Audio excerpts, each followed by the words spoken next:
Here's the first example about sampling distributions. So what a sampling distribution does is it gives us an idea of the behavior of sample statistics that are generated by many random samples, how they behave around the true center and what their standard deviation actually looks like around the truth in the center.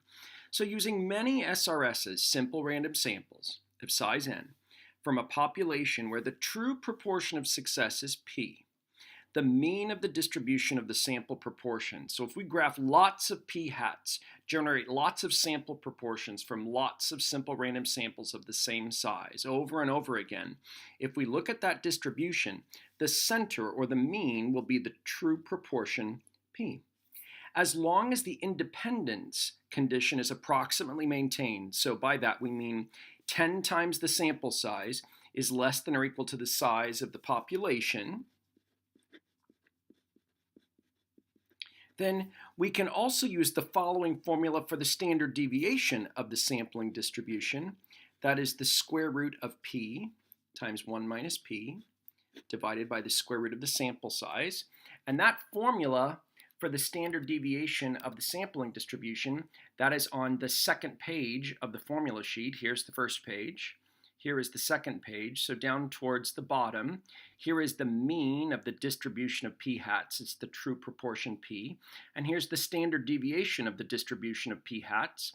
There's the square root of the p times 1 minus p over n that we were just referring to.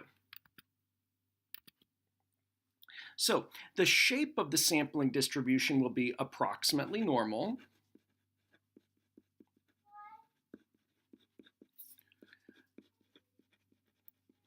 That shape holds true so long as the number of successes, that would be n times p, and the number of failures, that would be n times 1 minus p.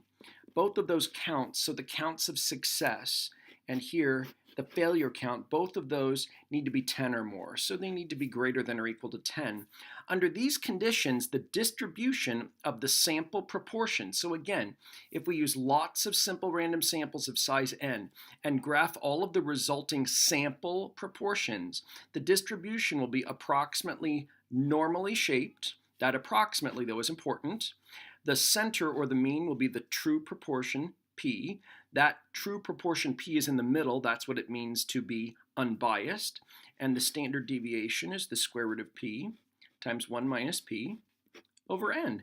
So we have the shape and the center and the spread of our sampling distribution for the sample proportion.